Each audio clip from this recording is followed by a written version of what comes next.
Hello friends, welcome to home food zone. இன்றைக்கி இந்த வீடியோவில் ரொம்பவே டிஃப்ரெண்ட்டான ஒரு கிரேவி ரெசிபி. இது வந்து பார்த்திங்கன்னா சப்பாத்தி, இட்லி, தோசைக்கெலாம் நல்ல காம்பினேஷனாக இருக்கும். ரொம்ப டிஃப்ரெண்ட்டாக இருக்கும். இது எப்படி செய்யறதுன்னு நம்ம பார்க்கலாம். இதை செய்கிறதுக்கு ஒரு பேனை சூடு பண்ணிவிட்டு ஒரு டேபிள் ஸ்பூன் அளவு எண்ணெய் சேர்த்துக்கோங்க. எண்ணெய் நல்லா சூடானதும் 4லேருந்து 5 கிராம்பு, ஒரு அன்னாசிப்பூ, ஒரு கல்பாசி, இந்த மாதிரி ஒரு சின்ன துண்டு பட்டை, 2 மீடியம் சைஸ் வெங்காயம் இந்த மாதிரி நீளமாக கட் பண்ணி சேர்த்துக்கோங்க. 1/2 டீஸ்பூன் சீரகம், 1 டீஸ்பூன் சோம்பு சேர்த்துக்கோங்க. 4 பல் பூண்டு நல்லா இந்த மாதிரி கட் பண்ணி சேர்த்துக்கோங்க. 2 இன்ச் அளவுக்கு இஞ்சி இந்த மாதிரி மீடியம் சைஸாக கட் பண்ணி சேர்த்துக்கோங்க. பூண்டு வந்து பெருசாக இருந்தாலும் 4 பல் எடுத்துருக்கேன். சின்னதாக இருந்தால் ஒரு 8லேருந்து 10 வரைக்கும் எடுத்துக்கலாம். வெங்காயம் நல்லா செவந்து வர வரைக்கும் வறுத்து எடுத்துக்கணும். வெங்காயம் நல்லா வறுப்படுறதுக்காக கொஞ்சமாக தேவையான அளவு உப்பு சேர்த்து நல்லா வறுத்து எடுத்துக்கோங்க. வெங்காயம் நல்லா வந்து லேசாக வந்து ப்ரௌன் கலர் ஆக ஆரம்பிக்கணும். அது வரைக்கும் நம்ம வறுத்து எடுத்துக்கணும். எந்த அளவுக்கு நல்ல டைம் கொடுத்து வறுத்து எடுக்கிறோமோ அந்த அளவுக்கு மசாலா நல்லா டேஸ்ட்டாக இருக்கும். இப்போ ஓரளவு நல்லா கலர் மாறிடுச்சு. இதில் 1 டீஸ்பூன் அளவு கசகசா, 2 ஏலக்காய், 1 டேபிள் ஸ்பூன் அளவு வேர்க்கடலை சேர்த்துக்கோங்க. நான் ஏற்கனவே வறுத்த வேர்க்கடலை சேர்த்துருக்கேன், அதனால் கடைசியாக சேர்க்குறேன். வறுக்காத வேர்க்கடலைனா முதலே சேர்த்து வறுத்து எடுத்துக்கணும்.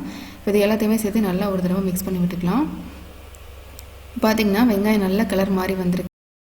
இந்த ஸ்டேஜில் நல்லா ஒரு கைப்பிடி அளவு புதினா இலை சேர்த்து கலந்து விட்டுக்கலாம்.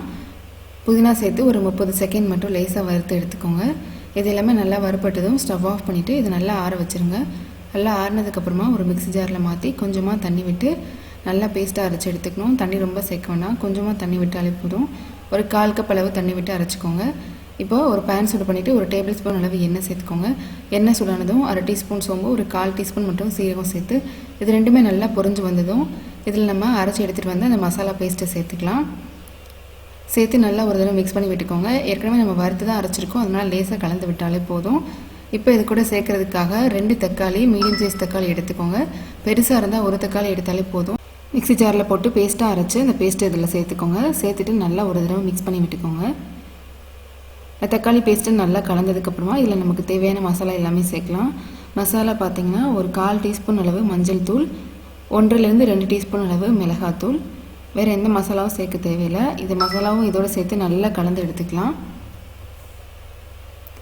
மசாலா நல்லா கலந்து எடுத்துகிட்டு இதை அப்படியே மூடி வச்சு ஒரு 4லேருந்து 5 நிமிஷம் வரைக்கும் அப்படியே விட்டுருங்க. எண்ணெயில் நல்லா பிரிஞ்சு வர வரைக்கும் குக் பண்ணி எடுத்துக்கணும். இந்த அளவுக்கு நல்லா மசாலாவில் எண்ணெயெல்லாம் பிரிஞ்சு வந்ததும் ஒரு தடவை நல்லா கலந்து விட்டுக்கோங்க. இப்போ இதில் சேர்க்கறதுக்காக 1/2 கப் அளவுக்கு பச்சை பட்டாணி எடுத்துக்கோங்க. பச்சை பட்டாணி இதில் நம்ம சேர்த்து இதோடு சேர்த்து நல்லா கலந்து எடுத்துக்கணும். நல்லா ஒரு தடவை கலந்து விட்டுட்டு இந்த கிரேவியில் சேர்க்கறதுக்காக முக்கியமான இன்க்ரீடியன்ட் பார்த்திங்கன்னா தேங்காய் பால். 1 கப் அளவுக்கு தேங்காய் எடுத்து 3/4 கப் அளவு தண்ணி ஊற்றி நல்லா கெட்டியான தேங்காய் பால் தனியாக எடுத்துக்கோங்க. அதே மாதிரி ரெண்டாவது ஒரு 3/4 கப் அளவு தண்ணி ஊற்றி அரைச்சி இந்த மாதிரி கொஞ்சம் தண்ணியான தேங்காய் பால் எடுத்துக்கோங்க. ரெண்டாவதாக எடுத்த தேங்காய் பாலை அந்த கிரேவியில் ஃபஸ்ட்டு சேர்த்து நல்லா கலந்து எடுத்துக்கணும். இதில் இந்த பட்டாணி குழம்பெல்லாம் நல்லா கொதிச்சு வரணும். பட்டாணி ஓரளவு நல்லா வெந்ததும் ரெண்டாவது நம்ம கெட்டியான தேங்காய் பால் சேர்த்துக்கலாம். இது வரைக்கும் நம்ம உப்பே சேர்க்கல. அந்த குழம்புக்கு தேவையான அளவு உப்பு சேர்த்து நல்லா கலந்துட்டு இதை மூடி வச்சு ஒரு 2லேருந்து 3 நிமிஷம் அப்படியே மீடியம் ஃப்ளேமில் வச்சு குக் பண்ணி எடுத்துக்கோங்க. 2-3 நிமிஷம் கழித்து பார்த்திங்கன்னா பட்டாணி ஓரளவு நல்லா வெந்திருக்கும். இப்போ இதில் நம்ம முதல்ல எடுத்து வச்சுருக்கிற 3/4 கப் அளவான கெட்டியான தேங்காய் பால் இதில் சேர்த்து நல்லா கலந்து விட்டுக்கலாம். 2 தடவை தேங்காய் பால் சேர்த்தாலே உங்களுக்கு குழம்பு கன்சிஸ்டன்சி கரெக்டாக இருக்கும். தேவைப்பட்டதுன்னா நீங்கள் தண்ணி கூட சேர்த்துக்கலாம். இது நல்லா வந்து கலந்து விட்டுக்கோங்க. இதை மூடி வச்சு ஒரு 4லேருந்து 5 நிமிஷம் அப்படியே கொதிக்கட்டும். நடுவில் வந்து திறந்து கிளறி விட்டுக்கோங்க.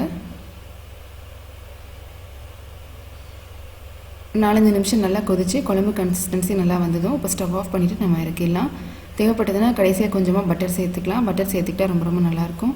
சப்பாத்தி, இட்லி, தோசைக்கெலாம் நல்ல காம்பினேஷனாக இருக்கும். வழக்கமாக நம்ம செய்கிற குருமாவோட நல்லா ஃப்ளேவர்ஃபுல்லாக டிஃப்ரெண்ட்டாக இருக்கும். கண்டிப்பாக இதே மாதிரி நீங்களும் செஞ்சு பாருங்கள். இந்த ரெசிபி உங்களுக்கு பிடிச்சிருந்ததுன்னா லைக் பண்ணுங்கள், ஷேர் பண்ணுங்கள், கமெண்ட் பண்ணுங்கள். கண்டிப்பாக ஹோம் ஃபுட் ஜோனுக்கு சப்ஸ்கிரைப் பண்ண மறக்காதீங்க. நாளைக்கு இதே மாதிரி ஒரு நல்ல ரெசிபியோட உங்களை வந்து மீட் பண்ணுறேன். அது வரைக்கும் பாய்.